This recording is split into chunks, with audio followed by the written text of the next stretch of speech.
My name is Michael or Kubera. Today we have another crypto exchange video, our second video today. A crypto exchange owner, just like in the previous video we were discussing about how not all cryptocurrency exchanges are, well, doing everything legal. Sometimes you have a little bit of shady tactics. Well, this cryptocurrency exchange owner got a 10-year prison sentence. Oh yeah, he's from Bulgaria. He was aiding and abetting criminals, scammers. So let's roll the intro.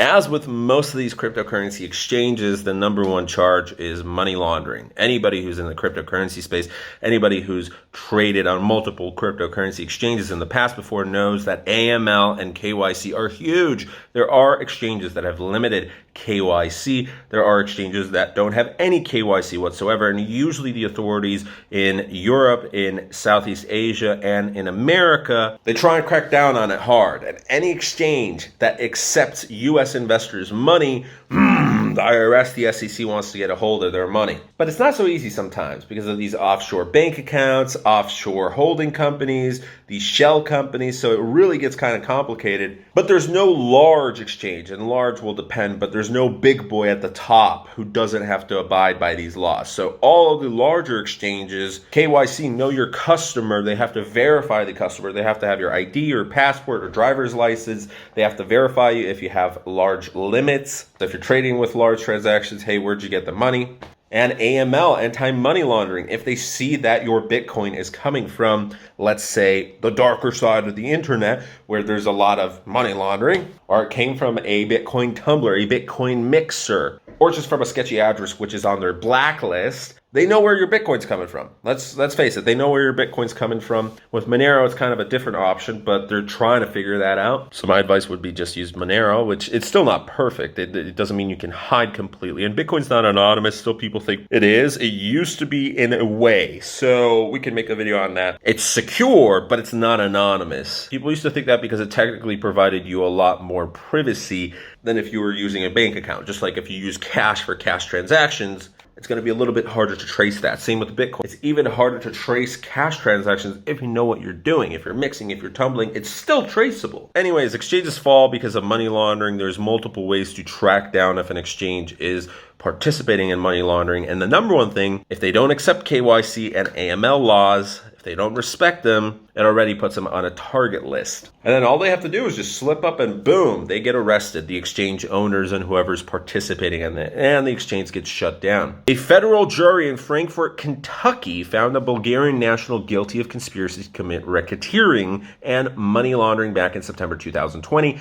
The guilty verdict came after only a 2-week trial period, which is very, very small, especially now with the pandemic. I got a speeding ticket. It's taken the court over here like 6 months already to try and resolve this. Obviously, a speeding ticket is not the same as racketeering and money laundering, especially in America where they really love these cases. White collar crime. But it makes you think. They had to have a lot of evidence against them. So Rosen Ayasov, or Losifov, sorry if I mispronounced that, the convicted owner of the RG Coins crypto exchange platform, he's been sentenced to 10 years in prison. He might get out after 5-6 years of good behavior. So according to the United States Justice Department on Tuesday, Ayasov and other RG Coins principal actors participated in an elaborate money laundering scheme. Defrauded at least 900 Americans to the tune of over $7 million. And this is the huge key. If you frustrate China, or if you anger America, these two countries, and Russia recently as well, if you frustrate Mr. Putin,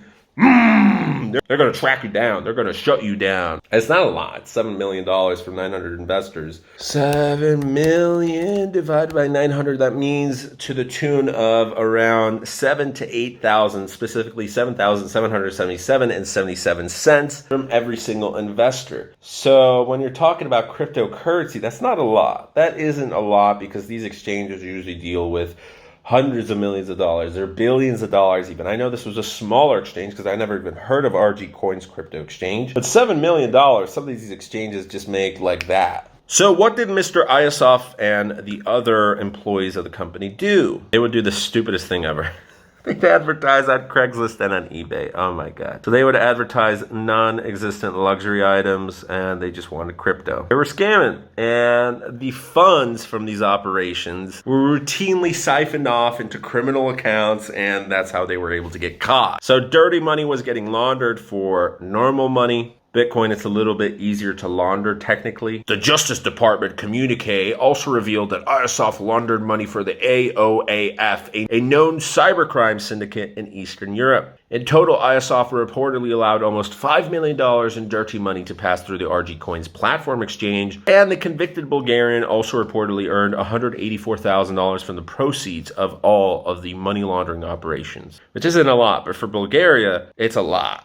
You can live like a king. Okay, maybe not really. Like $1 million, yeah, you could definitely live like a king. But 184,000, it's a lot, but it's not a lot. Quality of life is similar to Poland. It's like 3 to 4 times cheaper than America. So it's almost like if someone stole $500 million in America, that's good. It's a lot of money, but you could buy a normal house, or you can't even buy a house in San Francisco. But you could buy a normal middle-class house in like Chicago. And then you still have to pay taxes. So honestly, to get 10 years for $184,000 in profit sucks, because these guys were just stupid. They were idiots. They didn't know how to do it correctly. So in total, 20 people got arrested and 17 so far have been convicted, including Mr. Ayasov, and he's the longest of all of the 7 people sentenced thus far. They're just trying to scare other people from doing it as well. Honestly, the amount lost here isn't that much compared to other stuff. Oh, it says here that he's going to a federal prison. Oh, that's fun. So he's not going to be able to be released after 5-6 years. He has to serve 85% of his 121-month prison sentence. That's fun. Still, I give him 9 years in prison. That's a lot. That's a lot, and it's totally not worth it. ISOF is the latest crypto exchange operator to be jailed for money laundering. Back in December 2020, a French court sentenced Alexander Vinnik to 5 years imprisonment for his role in the BTCE money laundering case, which is huge. So to give you a comparison, this was back in 2019 Bitcoin E, which makes you think if some of these guys from the markets and these exchanges didn't go to jail, the amount of Bitcoin that they'd be holding, like his profit of $184,000, if they just waited for, this was happening back in 2019, 18, and 20, if they just waited for this bull run, maybe they wouldn't even have to have gone to jail because they would have just made millions of dollars for the gains. So to give you an explanation, in France, they gave him, obviously the US wanted and they were requesting Vinnik's extradition, but they gave him a 5-year prison sentence for being the mastermind behind an international money laundering scheme that had processed over $4 billion worth of capital flows, including approximately 300,000 Bitcoins from the now defunct Mt. Gox. So with Vinnik, it gets really complicated because technically his exchange was also located in Bulgaria, that was subject to the laws of Cyprus, and was based in both Cyprus and the Seychelles, and the U.S. requested his extraction. Russia did, Greece did, France did. It's just like, it's all over the place. There was also an assassination plot. You know what? This is so interesting that we might just do a video on this guy. Thanks for watching, guys. If you enjoyed it, please leave a like, comment, subscribe, and share. We'll see you in the next video. Bye.